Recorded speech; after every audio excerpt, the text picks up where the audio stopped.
بسم اللہ الرحمن الرحیم۔ السلام علیکم ناظرین، پھانسی کو سزا کے ایک ذریعے کے طور پر کئی سالوں سے استعمال کیا جا رہا ہے۔ آپ نے انسانوں کے بارے میں تو ضرور سنا ہوگا کہ انہیں ان کے جرائم کی سزا دینے کے لیے پھانسی دی جاتی ہے، لیکن کیا کبھی ایک ہاتھی کو سرعام پھانسی دینے کے بارے میں آپ نے کبھی سنا؟ جی ہاں ناظرین، تاریخ میں ایک ہتھنی ایسی بھی تھی جسے سرعام 2500 افراد کے سامنے پھانسی دی گئی۔ آخر اس بے زبان جانور کا قصور کیا تھا؟ کیا زمانہ قدیم میں جانوروں کو بھی ایسے ہی سزائیں دی جاتی تھی؟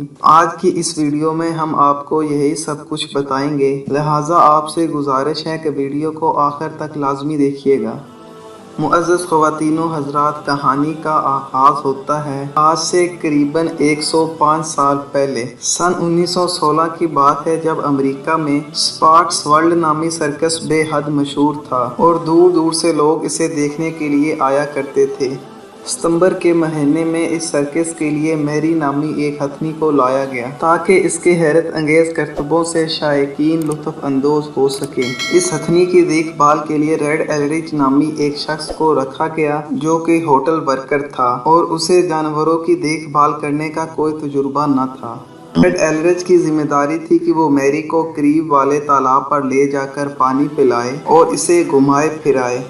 دوستو، ایک دن تالاب پر جاتے ہوئے میری کو راستے میں خربوزے کا ایک ٹکڑا نظر آیا جسے کھانے کے لیے وہ اچانک نیچے بیٹھ گئی۔ یہ دیکھ کر ریڈ سے صبر نہ ہوا اور ہتھنی کو جلدی اٹھانے کے لیے اس نے ایک چھڑی میری کے کان کے پیچھے دے ماری۔ نگران کی اس حرکت کی وجہ سے میری انتہائی اشتعال میں آ گئی۔ اس نے ریڈ ایلرچ کو اپنے سونڈ میں جکڑا اور اسے اٹھا کر بری طرح ایک درخت پر دے مارا۔ اس کے بعد اس نے اپنے بھاری بھرکم پاؤں سے نگران کا سر کچل دیا۔ عینی شاہدین کا کہنا ہے کہ نگران کو اس کے انجام تک پہنچانے کے بعد میری بالکل پرسکون ہو گئی اور اس نے مزید کسی کو کوئی نقصان نہیں پہنچایا، لیکن وہاں موجود افراد نے ایک طوفان برپا کر دیا اور زور زور سے چلانے لگے کہ اس ہتھنی کو مار ڈالو، حتیٰ کہ وہاں پر موجود ایک سپاہی نے میری پر گولیاں بھی چلائی، تاہم وہ گولیاں ہتھنی کو کوئی بڑا نقصان نہ پہنچا سکی۔ ناظرین، یہ واقعہ جنگل میں لگی آگ کی طرح بڑی تیزی سے پھیل گیا۔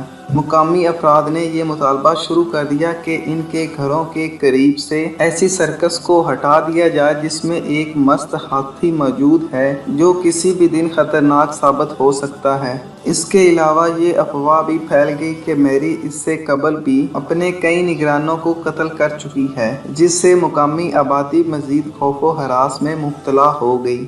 جب اس سرکس کی ساکھ داؤ پر لگ گئی تو سرکس کے مالک چارلی نے اہم قدم اٹھانے کا فیصلہ کر لیا۔ لوگوں کے خوف کو دبانے کے لیے اور سرکس کو بچانے کے لیے اس نے اعلان کرا دیا کہ قاتل میری کو سرعام پھانسی دی جائے گی۔ بالآخر ایک صبح ہتھنی میری کو قریبی قصبے ایرون لے جایا گیا، جہاں اس کی پھانسی کو دیکھنے کے لیے 2500 لوگ جمع تھے۔ دوستو، میری کے گلے کے گرد ایک مضبوط دھاتی زنجیر باندھی گئی اور اسے کرین کی مدد سے اوپر اٹھایا جانے لگا، لیکن ہتھنی میری ذرا ہی اوپر اٹھی تھی کہ زنجیر ٹوٹ گئی اور میری زوردار دھماکے کے ساتھ نیچے گر پڑی۔ نیچے گرنے سے میری کے ایک پاؤں اور گردن کی ہڈی ٹوٹ گئی۔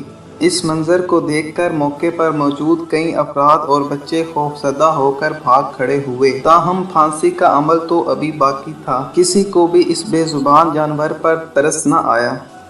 بالآخر ایک اور مضبوط زنجیر لائی گئی اور اس کے ذریعے میری کو پھانسی دے دی گئی، جو کہ کامیاب رہی۔ میری آدھے گھنٹے تک زنجیر کے ذریعے کرین سے لٹکتی رہی، حتیٰ کہ اسے مردہ قرار دے دیا گیا اور وہاں موجود لوگوں نے سکھ کا سانس لیا۔ پھانسی کے بعد میری کو قریب ہی موجود ریل کی پٹریوں کے قریب دفن کر دیا گیا اور اس جگہ کو قاتل میری کی قبر کے نام سے پکارا جانے لگا۔ میری کی موت کو سرکس کے جانوروں پر 20ویں صدی میں ہونے والے مظالم کی بدترین مثال قرار دیا جاتا ہے۔ دوستو، میری کی موت یہ بتاتی ہے کہ انسان ہمیشہ اپنے لیے ہی کچھ سوچتا ہے اور اپنے مقاصد کی خاطر انسان کچھ بھی کر سکتا ہے۔ اگر آپ کو یہ ویڈیو اچھی لگی ہے تو اسے اپنے دوستوں کے ساتھ شیئر کریں اور ویڈیو کو لائک کریں اور ہمارے چینل کو سبسکرائب کریں۔ اللہ حافظ۔